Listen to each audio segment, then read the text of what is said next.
मध्य प्रदेश के चंदनपुर गांव में भोला नाम का एक व्यापारी अपने पत्नी सुलेखा के साथ रहता था। भोला के पिता के पास उनका सबसे भरोसेमंद साथी एक गधा था, जिस पर वो सामान लादकर बाजार में बेचते थे। पिताजी के गुजर जाने के बाद भोला ने भी अपने पिता का व्यापार संभाल लिया। वह रोज अपने गधे पर गेहूं, चावल और अन्य सामान लादकर बाजार जाता और बेचकर वापस आता था। अरे सुलेखा, मैं बाजार जा रहा हूँ, मुझे आने में देर होगी, तुम खाना खाकर सो जाना। ठीक है जी, लेकिन थोड़ा जल्दी आइएगा, वरना मेरी चिंता बढ़ जाती है। चल बे गधे, आज जरा तेज चलना, सुना नहीं जल्दी घर आना है। जी हुजूर, मैंने कब देरी की है जो आज करेंगे। फिर भोला और उसका गधा बाजार की ओर चल दिए। भोला का गधा पूरे बाजार की गधों में सबसे ज्यादा सामान उठाने के लिए मशहूर था। बाजार पहुंचने पर भोला का दोस्त घनश्याम उसे देखता है। अरे भोला, क्या बात है, तुम्हारा गधा तो पूरे बाजार भर में सबसे ज्यादा बोरी उठाता है। एक काम करो, ये गधा तुम मुझसे बेच दो।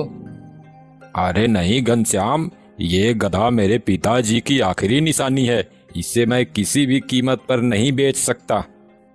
लेकिन घनश्याम, तुम्हारा गधा तो कद काठी में मेरे गधे से भी बड़ा दिखता है, फिर ये काम क्यों नहीं करता। अरे भोला, कद काठी में बड़ा होने से कुछ नहीं होता। दिखने में तो मजबूत है, पर ये बहुत आलसी और कामचोर है। दिन भर खाता है और काम के नाम पर ढेला भी नहीं हिलाता। क्यों बे गधा, क्या ये सच कह रहा है? तू आलसी है? देखो, काम से भागने वाला कोई भी गधा नहीं चलेगा। थोड़ी देर बाद भोला और घनश्याम घर लौटने लगे। जब वे घर पहुंचे तो सुलेखा घर के दरवाजे पर इंतजार कर रही थी। अरे सुलेखा, ये क्या, तुम अभी तक यहीं बैठी हो, सोई नहीं? कैसे सो जाती, आपकी फिक्र हो रही थी, आपने इतना देर जो कर दिया। फिर भोला सुलेखा को घनश्याम के बारे में बताता है। सुलेखा, ये मेरा दोस्त घनश्याम है, पास के ही गांव से आता है और मेरे साथ बाजार में व्यापारी का काम करता है। भाभी जी, आप अभी तक भोला के इंतजार में बैठी हुई हैं, और एक मेरी पत्नी है, वो अब तक सोते हुए सपने भी देख रही होगी। मेरी बीवी तो एकदम बेफिक्र रहती है। अरे उसकी तो भैंस चढ़ में गई है क्या? अरे भाभी जी, वो भी एकदम आलसी है, बिल्कुल मेरे गधे जैसा। दोनों में कुछ विशेष फर्क नहीं है। अच्छा भोला, अब मैं चलता हूँ। थोड़ी देर बातचीत के बाद घनश्याम अपने गधे को लेकर घर लौट जाता है। अगली सुबह वह फिर से अपने गधे पर बोरियां लादने लगता है। बाप रे, ये बोरियां तो पहाड़ जितनी भारी है, मेरी तो कमर ही टूट गई। बचाओ, अरे कोई मुझे इस जल्लाद से बचाओ। अबे चुप, तेरा यही रोज का नाटक है। खाना तो दबाकर खाता है, उस वक्त सब ठीक होता है, और काम करते वक्त तेरी हड्डियां टूटने लगती है। तभी भोला अपने गधे के साथ वहां से गुजरता है।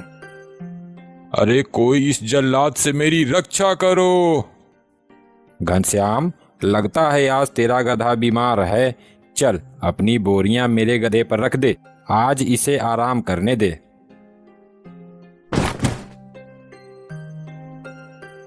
मुझे मूर्ख समझा है बच्चू, शरीर से गधा हूँ, दिमाग से नहीं। भोला ने घनश्याम की बोरियां अपने गधे पर लाद लीं और दोनों बाजार की ओर चल दिए। शाम को लौटते वक्त दोनों गधों की बातें करते हुए लौट रहे थे। तू नहीं जानता भोला, मेरा गधा बीमार उमार कुछ नहीं है, इसका रोज का यही नाटक है। वह बहुत ही आलसी है, इसी वजह से हमें सामान सस्ते दामों पर नजदीक के बाजारों में ही बेचना पड़ता है। ओहो, तो ऐसी बात है। फिर देखो कल इस कामचोर गधे को हम कैसे सबक सिखाते हैं। फिर दोनों अपने अपने घर जाते हैं। अगले दिन घनश्याम ने फिर से अपने गधे पर बोरियां लादनी शुरू की और गधा फिर से चिल्लाने लगा। अरे मर गया रे, कोई बचाओ मुझे, मेरी हड्डियां टूट गई। तभी भोला फिर वहां से गुजर रहा होता है और वह हंसते हुए कहता है, अरे रहने दे घनश्याम, आज भी इसे बाजार नहीं ले जाएंगे। इसे आज भी यहीं आराम करने दे और इसकी पीठ पर लदी बोरियों को भी नहीं उतारना। आज इसे ऐसे ही छोड़ दे। सुन रहा है ना, आज तुझे इन्हीं बोरियों के साथ आराम मिलेगा। अरे नहीं नहीं, ऐसा मत करो, मैं मर जाऊंगा। अब से जैसा कहोगे मैं वैसा ही करूंगा। आज तो तुझे आराम ही करना होगा। घनश्याम ने भोला की बात मानी और गधे को बोरियों समेत वहीं खड़ा छोड़ दिया। गधे ने थोड़ी देर इधर उधर देखा, लेकिन जब किसी ने बोरियां हटाने की कोशिश नहीं की तो उसे समझ में आ गया कि अब कोई उसकी मदद नहीं करेगा। धीरे धीरे वह बोरियों को लेकर चलने लगा।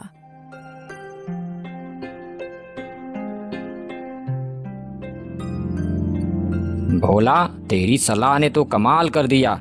मेरा गधा बिना नाटक किए काम करने लगा। वो देख कैसे चुपचाप बोरी लिए इधर ही आ रहा है। देखा, कभी कभी आलसियों को झूठी सहानुभूति नहीं बल्कि सख्त सबक चाहिए। अब से यह रोज की तरह नाटक नहीं करेगा।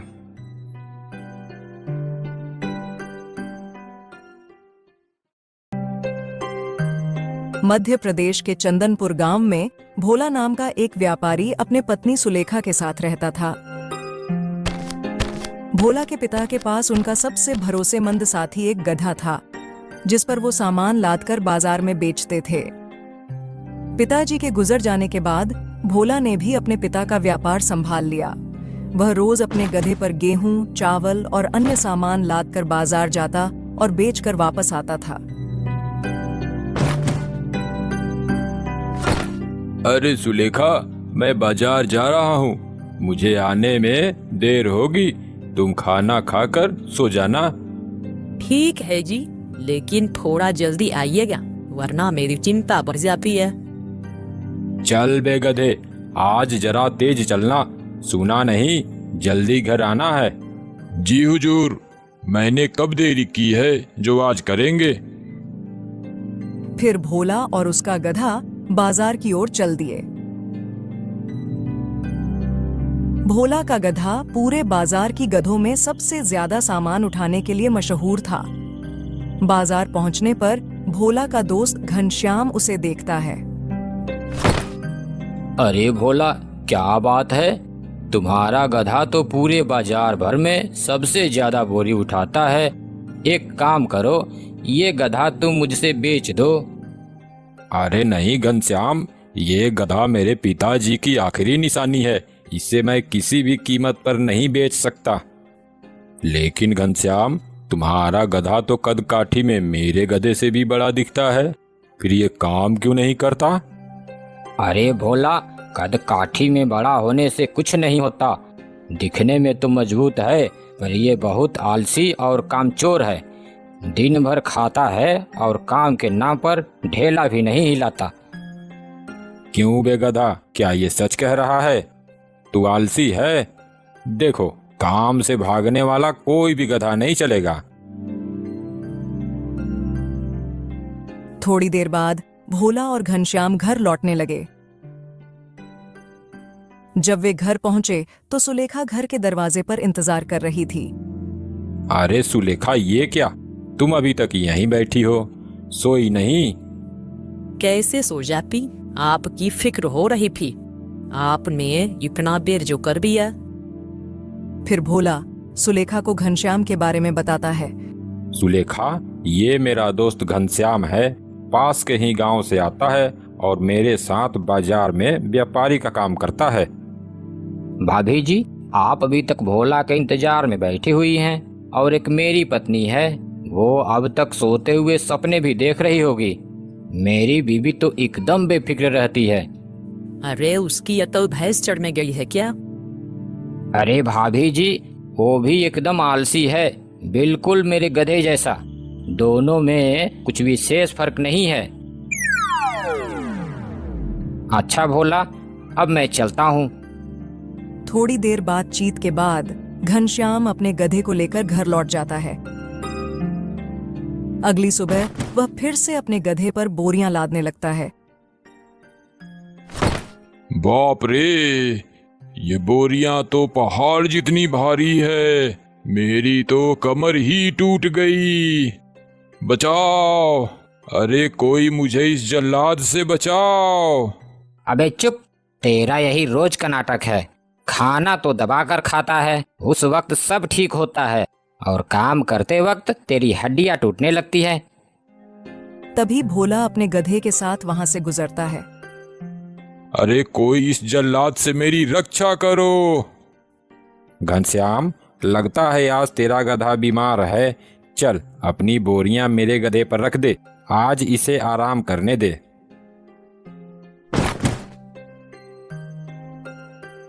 मुझे मूर्ख समझा है बच्चू। शरीर से गधा हूं, दिमाग से नहीं। भोला ने घनश्याम की बोरियां अपने गधे पर लाद लीं और दोनों बाजार की ओर चल दिए। शाम को लौटते वक्त दोनों गधों की बातें करते हुए लौट रहे थे। तू नहीं जानता भोला, मेरा गधा बीमार उमार कुछ नहीं है। इसका रोज का यही नाटक है। वह बहुत ही आलसी है। इसी वजह से हमें सामान सस्ते दामों पर नजदीक के बाजारों में ही बेचना पड़ता है। ओहो, तो ऐसी बात है। फिर देखो कल इस कामचोर गधे को हम कैसे सबक सिखाते हैं। फिर दोनों अपने अपने घर जाते हैं। अगले दिन घनश्याम ने फिर से अपने गधे पर बोरियां लादनी शुरू की और गधा फिर से चिल्लाने लगा। अरे मर गया रे, कोई बचाओ मुझे, मेरी हड्डियां टूट गई। तभी भोला फिर वहां से गुजर रहा होता है और वह हंसते हुए कहता है। अरे रहने दे घनश्याम, आज भी इसे बाजार नहीं ले जाएंगे। इसे आज भी यहीं आराम करने दे और इसकी पीठ पर लदी बोरियों को भी नहीं उतारना। आज इसे ऐसे ही छोड़ दे। सुन रहा है ना, आज तुझे इन्हीं बोरियों के साथ आराम मिलेगा। अरे नहीं नहीं, ऐसा मत करो, मैं मर जाऊंगा। अब से जैसा कहोगे मैं वैसा ही करूंगा। आज तो तुझे आराम ही करना होगा। घनश्याम ने भोला की बात मानी और गधे को बोरियों समेत वहीं खड़ा छोड़ दिया। गधे ने थोड़ी देर इधर उधर देखा, लेकिन जब किसी ने बोरियां हटाने की कोशिश नहीं की तो उसे समझ में आ गया कि अब कोई उसकी मदद नहीं करेगा। धीरे धीरे वह बोरियों को लेकर चलने लगा।